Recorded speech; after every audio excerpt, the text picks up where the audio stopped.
1 Corinthians chapter 9. The rights of an apostle. Am I not free? Am I not an apostle? Have I not seen Jesus our Lord? Are you not my work in the Lord? If I am not an apostle to others, at least I am to you, for you are the seal of my apostleship in the Lord.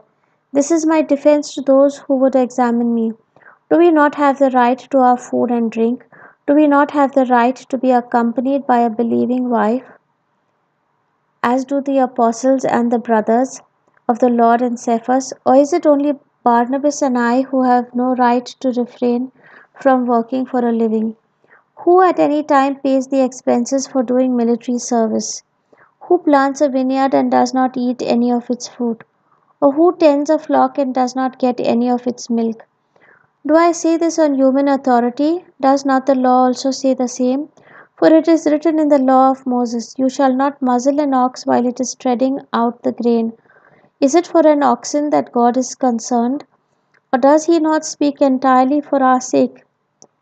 It was indeed written for our sake, for whoever ploughs should plough in hope, and whoever threshes should thresh in hope of a share in the crop.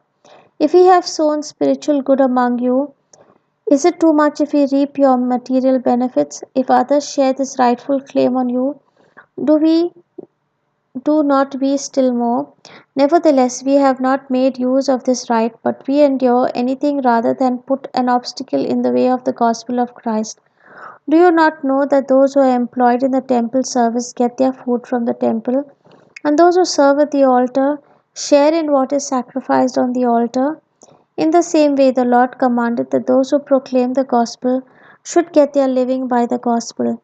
But I have made no use of any of these rights, nor am I writing this, so that they may be applied in my case.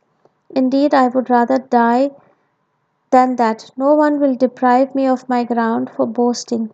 If I proclaim the gospel, this gives me no ground for boasting. For an obligation is laid on me, and woe to me if I do not proclaim the gospel. For if I do this on my own will, I have a reward. But if not of my own will, I am entrusted with a commission. What then is my reward?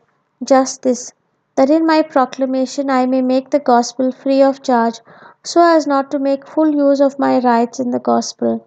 For though I am free with respect to all, I have made myself a slave to all, so that I might win more of them. To the Jews I became as a Jew in order to win Jews. To those under the law I became as one under the law, though I myself am not under the law, so that I might win those under the law.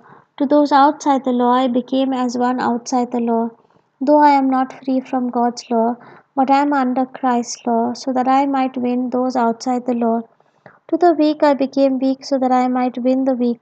I have become all things to all people, that I might by all means save some.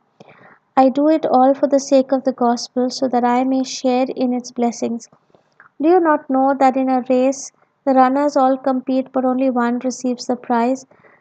Run in such a way that you may win it. Athletes exercise self control in all things. They do it to receive a perishable wreath, but we an imperishable. So I do not run aimlessly, nor do I box as though beating the air, but I punish my body and enslave it, so that after proclaiming to others, I myself should not be disqualified. The word of the Lord. Thanks be to God.